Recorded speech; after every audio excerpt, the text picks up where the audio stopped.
At this point, you guys are like, you're reading too many Star Trek comics. Yes, I am. I have every Star Trek comic ever printed, except for one comic book. I'm missing one issue, and I'm trying to track that down.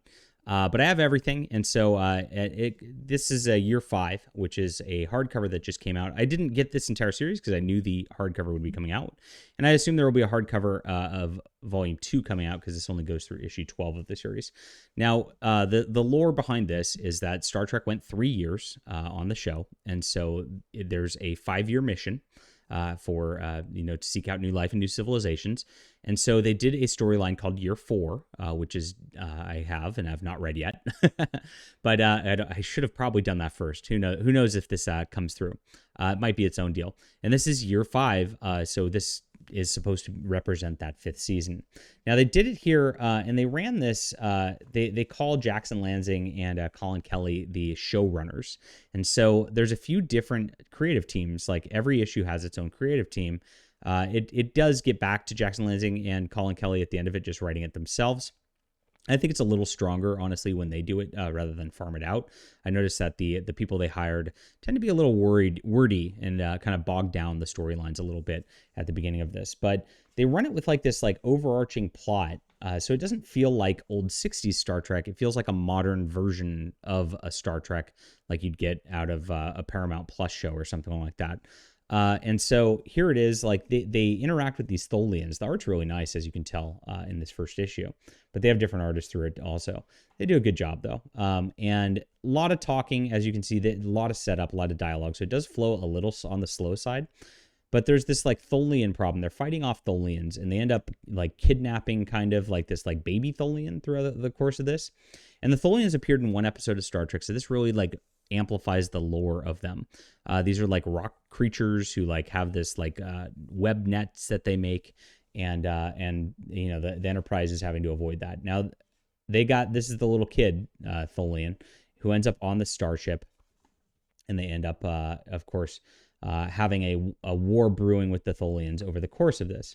The next episode, they actually go back to an episode called A Piece of the Action, where they go down to a planet and they deal with these characters who used to be like 30s gangsters. And then they got Dr. McCoy famously at the end of that episode left his communicator down there.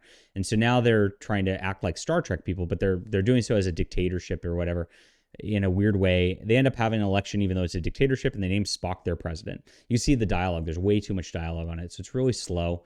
And they stop the problem at the end of this, of course, and then move on to the next issue.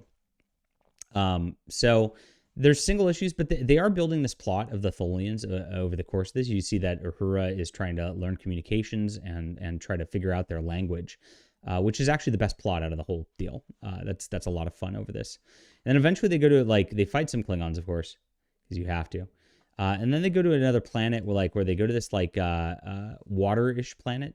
And Sulu gets hooked up with this alien creature right here, and this is where Jackson Lansing and Colin Kelly, they do this in every Star Trek book that they're attached to. It's so obnoxious. I've seen it multiple times now. This alien lectures the Star Trek people that I'm a they them. And the person can change their genders, of course, and it's just about current year politics. It throws you out of the story. Now I totally get having aliens that don't conform to, our whatever biologies here. That's how aliens might work. Who knows? But at the same time, having them lecture you about their pronouns and things like that, it's current year politics. That's not alien. That's very 2023 generic progressive politics. It's obnoxious. And it throws you out of the story for a little bit. But eventually, Kirk ends up fighting against the Tholians at the end of this, and we have to deal with this again. And it gets a little better once that goes away.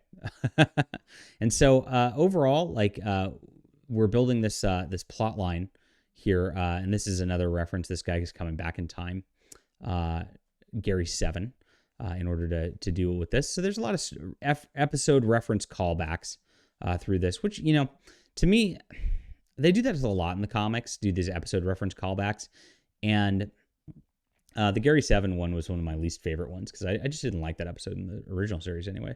So it is what it is. But the thing is, like, it's like, I get it. You want to reference stuff to like ground people or whatever in things. But like at the same time, it's like, if this is a season 5, like Star Trek, the series itself did not reference callback itself. It just did its own original episodes. And so when you do that too much, it feels like a crutch. And of course, like the art changes towards the end of this as well. Now, it's like ends in the middle of the things. They really haven't resolved the Tholian storyline. And so it's a mixed bag is what it ends up at the end of the day. So some of the art's pretty good. Some of it's a little less good. There's some of the writing's okay. Some of it's not okay. There's that moment of politics they throw into there just to annoy you.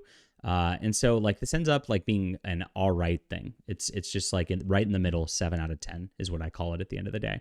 And that's Star Trek Year 5, the Deluxe Edition. I do love, I got to say that they're putting together these thick hardcover volumes. These are really nice for the shelf, and I would encourage IDW to do more stuff like this. And I hope that they do Year 5 Deluxe Edition Volume 2 to wrap this series up sooner rather than later, because sometimes they do these and then don't follow through with completing everything, which drives me crazy when that happens. So please do. All right. Leave a comment down below with what you think about this. Hit that like and subscribe button. We'll be back soon.